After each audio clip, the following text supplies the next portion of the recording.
check this out. Today I have some beef ribs, and we get requests all the time on our YouTube channel about doing different recipes and stuff. And we had several people ask how I would do beef ribs. In the South where we are, you don't see a lot of beef ribs. This is pork country. Occasionally I can find them at the supermarket, and I found some today, and I wanted to show you how I would do them. Now, this may not be the traditional Texas way of doing beef ribs, but I've done them in the past like this, and it's kind of the same technique that we would use on pork ribs, except we lose all the sweetness. I don't want my beef sweet, so I use the same flavors that I use when I'm doing brisket competition style. This is a slab of beef ribs right here. Now, of course, there's beef short ribs and there's long, or what I call long ribs, or these come off the ribeye. They're kind of like the loin rib. The ribeye laid on top of them, and when they trim them, a lot of times it creates these valleys in them because they're trying to get all that good ribeye meat. Well, what's left? There's not a lot of meat on top, but in between each one of these bones is delicious ribeye steak. And that's what makes them so good. The trick to them is you gotta cook these a long time. We're talking about breaking them down low and slow. It's well past, well done. We're looking up the temperatures closer to 200. And that's what's really gonna break down. It's gonna break this fat down that's in the ribeye, and that's what's gonna give you that really moist, succulent meat.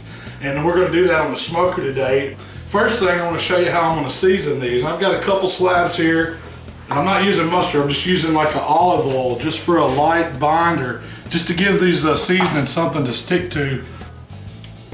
And you just want to get a light coat of olive oil, vegetable oil, canola oil, any kind of oil that that'll make your rub stick. Now the first thing I'm using is my AP rub. You've seen me talk about it before. It's a combination of salt, black pepper, garlic, and a few other herbs I throw in there, but I'll have a recipe down in the bottom in the description if you want to get the ratio that I use of salt, pepper, and garlic. And I use this on a lot of stuff. It's really great on beef, and it's always my first seasoning when I'm doing brisket. Then I come back with my brisket rub. Now, the main difference in this brisket rub and then the barbecue rub, which I use on pork, is it doesn't have as much sugar in it. There's a little bit. You need a little sugar to give it balance, to help it brown a little, but you don't want to get it too sweet. Beef doesn't need sweet. So I'm just going to come back with a coat of this brisket rub right on top of these ribs, and we're going to do both sides.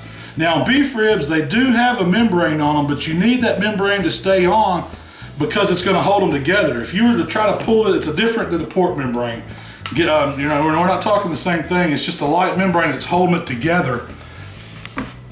And you can see that I didn't take it off because I want it to hold this rack of ribs together. The way I'm going to cook these, it will really break down and they'd fall apart on you when you get them wrapped. So you want that to stay there, and it's going to hold everything together. We just got another light little coat of oil on the back side. We're going to hit it with the AP general seasoning, and then a little more on a brisket rub. You can use any kind of rub you like here. Just watch the sugar content on beef.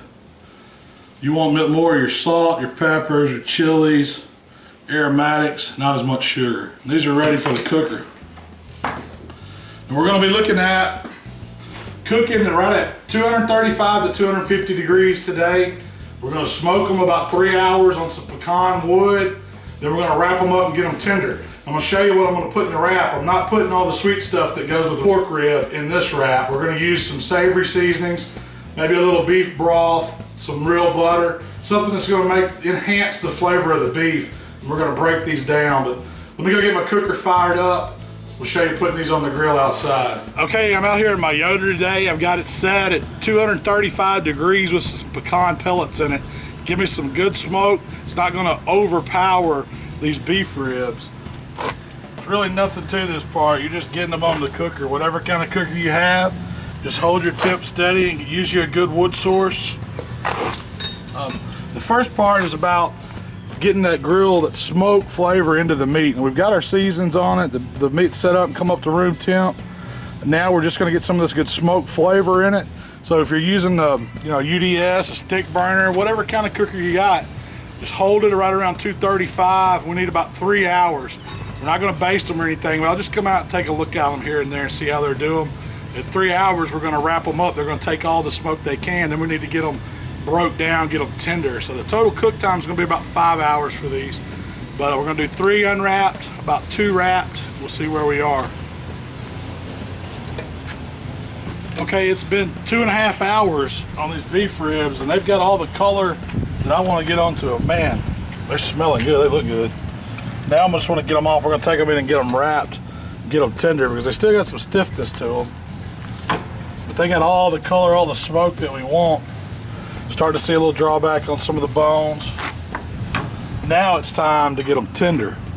So we're going to take them inside, and I'm going to show you how I'm going to wrap them up. It's going to be a little different than how we do pork ribs. So we're really going to put some flavor on these beef ribs. Okay, I'm going to wrap these ribs up now, and I'm just putting the meat down on the full.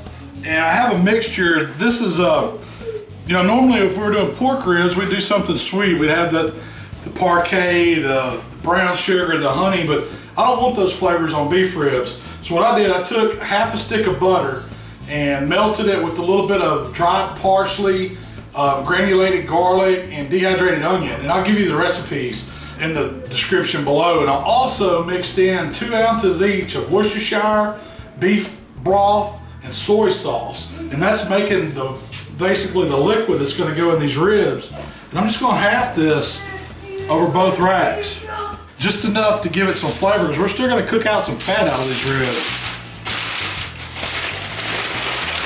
I'm just going to get them covered up, fold the ends up. Now it's time to get them tender. We'll take them back outside, get them right back on the cooker, and I'll tell you what temp we're going to finish these at. Okay, now we just got to get the beef ribs back on the grill. And we're through smoking, so you don't have to worry about adding more wood at this time. You just want to hold your temp constant. We're looking to keep it at 235, and we're going to check these about 1 hour and 15 minutes to see if they're getting tender. I'm looking for an internal on them of about 195 to 198 degrees.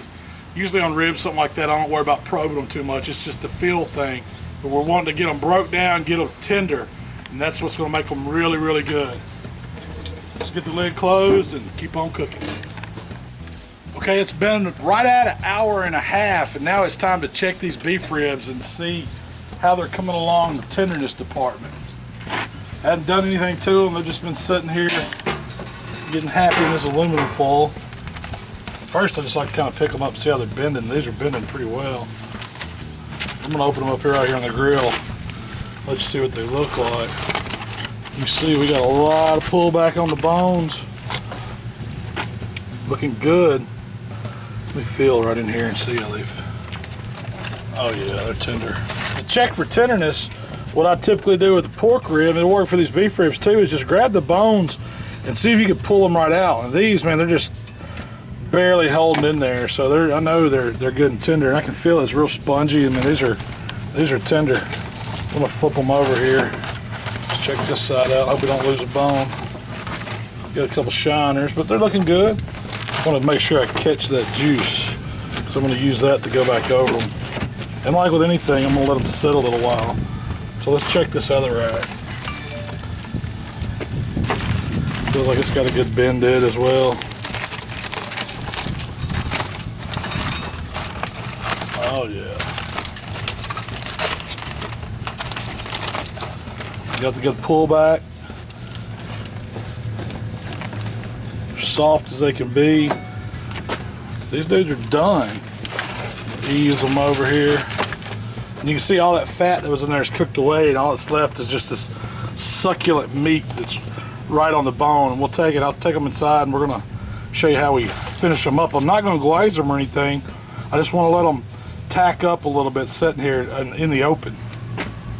All right, here's the finished product on our beef ribs that we did today, and you can see, man, a lot of that fat and that connective tissue is cooked away on these ribs, and what you're left, it's almost like burned in on a bone. But I want to cut some of them and kind of show you what it looks like.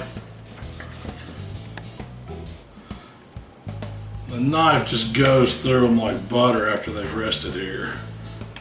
I mean, the key with it's like any meat is letting it rest, and I've let these ribs rest about 30 minutes just in here inside on the table. I didn't put them in a cooler or Canberra or anything. I was just letting them rest, just dry out, because I'm not putting a sweet sauce or anything on them, but you can still see the moisture in these ribs. And they're moist as they can be. Then I squeeze it and it's soft.